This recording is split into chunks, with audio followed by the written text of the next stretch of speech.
neither prime nor composite. 1 is neither prime nor composite. 1 composite number भी नहीं है और प्राइम नंबर भी नहीं है, इसलिए 1 को छोड़ देना. Then next number 2. Number 2 is prime number. क्यों 2 प्राइम नंबर है? क्योंकि 2 को सिर्फ दो ही फैक्टर्स है. 2 के फैक्टर्स है 1 और 2, मतलब नंबर itself and 1. ओके, सो इसके अलावा 2 कोई नंबर से डिविजिबल है क्या टोटली? जिसका रिमाइंडर वो नंबर से डिविजिबल करने के बाद 0 बचेगा? नहीं ना, इसलिए 2 क्या है? प्राइम नंबर है. ओके, देन एक प्राइम नंबर हमें मिल गया. Then next 3. 3 भी क्या है स्टूडेंट्स? प्राइम नंबर है. क्या है? प्राइम. क्योंकि 3 के सिर्फ 2 ही फैक्टर्स है, 1 और 3. 3 कोई दूसरे नंबर से डिविजिबल हो सकता है क्या? 2 से डिविजिबल होगा क्या 3? नो. 2 1 जा 2 आएगा, नीचे रिमाइंडर बचेगा. फैक्टर मींस क्या? वो नंबर उनसे टोटली डिविजिबल होना चाहिए, रिमाइंडर 0 बचना चाहिए. आपको लास्ट वीडियो में मैंने बताया है ना. Then next number 4.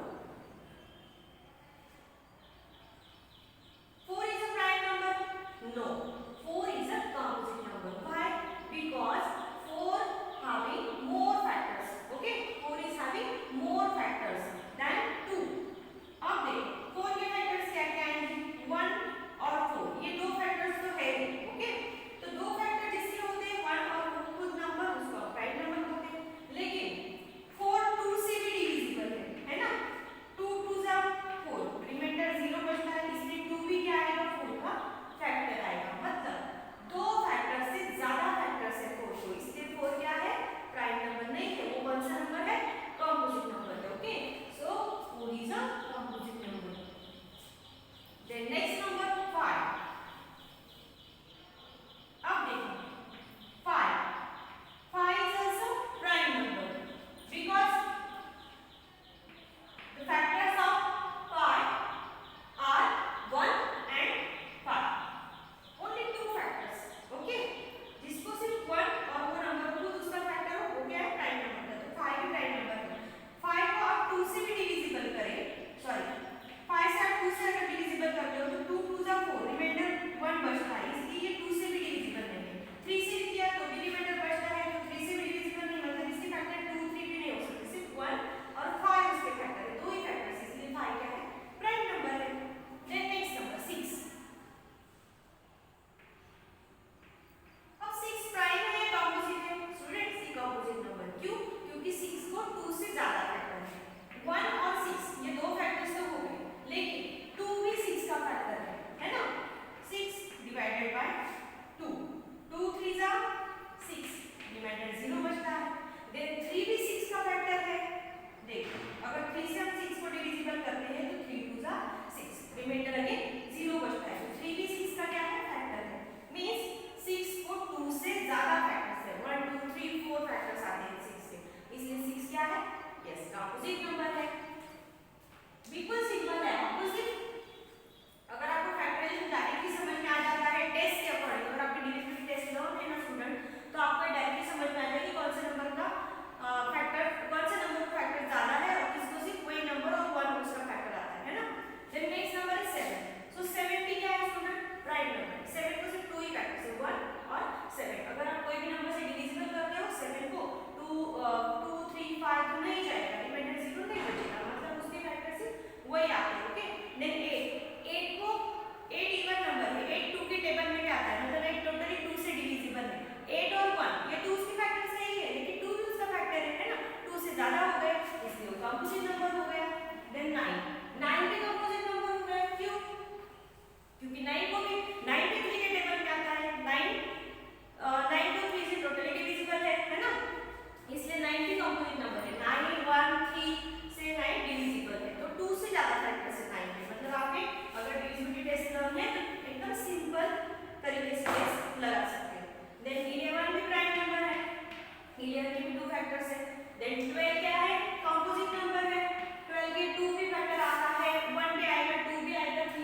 So my dear student, open the textbook page number 40.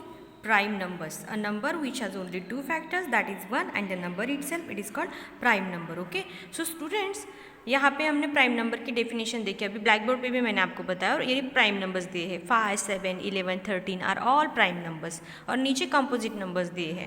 Numbers which are more than two factors are called composite numbers. 10, 12, 24, 36 are all composite numbers. जिन नंबर्स को 2 से ज़्यादा फैक्टर्स है उसको कंपोजिट नंबर्स बोलते हैं. Okay, और आपको हमेशा ध्यान में रखने वाली बात, 1 is neither prime nor composite. अगर आपको कहीं भी कभी भी पूछा गया कॉम्पिटिटिव एग्जाम्स में कि 1 प्राइम नंबर है क्या, 1 कंपोजिट नंबर है क्या, नो, 1 प्राइम नंबर भी नहीं है, 1 कंपोजिट नंबर भी नहीं है. Okay, and while 2 is the only even prime number.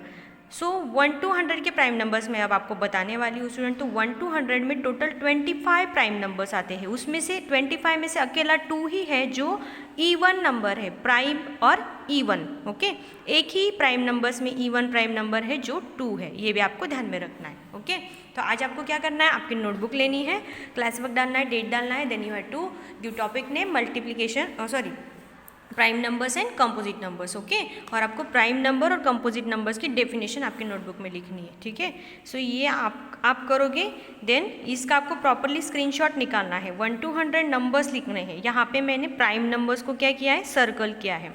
1 to 100 में 2, 3, 5, 7, 11, 13, 17, 19, 23, 29, 31, 37, 41, 43, 47, 53, 59, 61, 67, 71, 73, 83, 89, 97, ये 79, ये जो नंबर्स है ये क्या है, सर्कल किए हुए नंबर्स प्राइम नंबर्स है. बाकी सब नंबर्स क्या है, कंपोजिट नंबर्स है. 1 छोड़ के, 1 प्राइम नंबर भी नहीं है और कंपोजिट नंबर भी नहीं है. ओके, सो 1 to 100 में टोटल प्राइम नंबर्स कितने आते हैं, 25. ये भी आपको हमेशा ध्यान में रखना है. ओके, तो ये प्राइम नंबर्स आपको लर्न करके रखना है. 2, 3, 5, 7 कौन से रो में कितने हैं. ओके, तो बिल्कुल मतलब इतना डिफिकल्ट नहीं है इनको लर्न करना, लेकिन ये आपको हमेशा ध्यान में भी रखना है और काम में भी आएगा. तो आपको ये लर्न करके रखने हैं. और आज आपको प्राइम नंबर्स लर्न भी करने हैं और राइट भी करने हैं. साथ में प्राइम नंबर्स, कंपोजिट नंबर्स की डेफिनेशन भी लर्न करनी है. और अगर आपके पास एक्स्ट्रा टाइम है स्टूडेंट्स, तो आपको एक्स्ट्रा टाइम देना है. आपको क्या करना है, सब प्राइम नंबर्स लिखने हैं. सपोज 2 है, 3 है, 7 है, ओके, 5 है, तो उनके फैक्टर्स देखने हैं. 1 into 2, 3 into 1, 3 और 1, 2 और 1, 1 और 7, 1 और 5, क्योंकि प्राइम नंबर्स को 2 ही फैक्टर्स होते हैं. ये लिखने के बाद आप क्या करो, जो कंपोजिट नंबर्स है 4, 6, इनके फैक्टर्स राइट करो. 1, 2, 4, देन 1, 2, 3, 4. ओके, फैक्टर्स कैसे निकालने हैं आपको हमेशा याद ही रखना चाहिए. और ये हमारा ऑलरेडी हो चुका है, तो आपको ज़्यादा बताने की ज़रूरत नहीं है. तो इसका आप प्रॉपरली स्क्रीनशॉट ले लो और जो मैंने होमवर्क बताया वो प्रॉपरली करके मुझे ग्रुप पे फोटोज़ सेंड करो. ठीक है, चलो फिर मिलेंगे नेक्स्ट वीडियो में. बाय.